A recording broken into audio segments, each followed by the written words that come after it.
Hanya 1,038 pencari kerja termasuk mereka yang terjejas akibat pandemik COVID-19 berjaya mendapat pekerjaan daripada jumlah keseluruhan 5,285 individu yang hilang pekerjaan bagi tempoh 2020 hingga semalam di Sabah.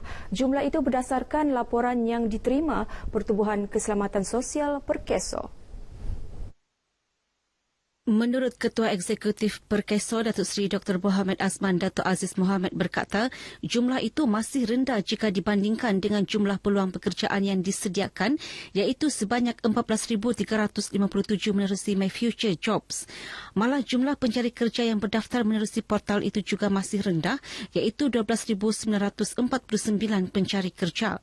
Sebab itu, Perkeso akan mengambil pendekatan bekerjasama rapat dengan pelbagai agensi kerajaan bagi mempromosi peluang pekerjaan yang ditawarkan.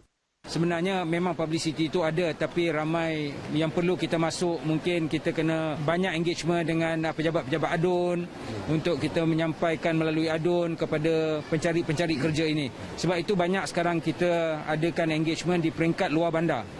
Beliau bercakap kepada pemberita selepas pelancaran Karnival Penjana Kerjaya Perkeso Negeri Sabah 2021 dengan kerjasama Jabatan Pembangunan Sumber Manusia JPSM Negeri Sabah di Kota Kinabalu.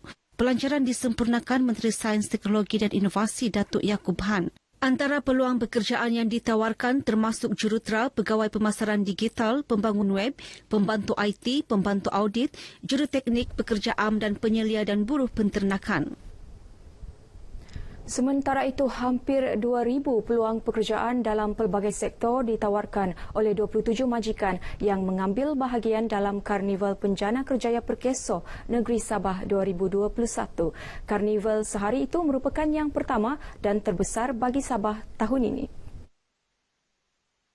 Ketua Pengarah Perkeso Datuk Seri Dr. Mohamed Azman Datuk Aziz Mohamed berkata, 7 daripada majikan tersebut mengambil bahagian secara dalam talian dengan mengadakan temuduga terbuka bagi mengisi 1,987 kekosongan jawatan.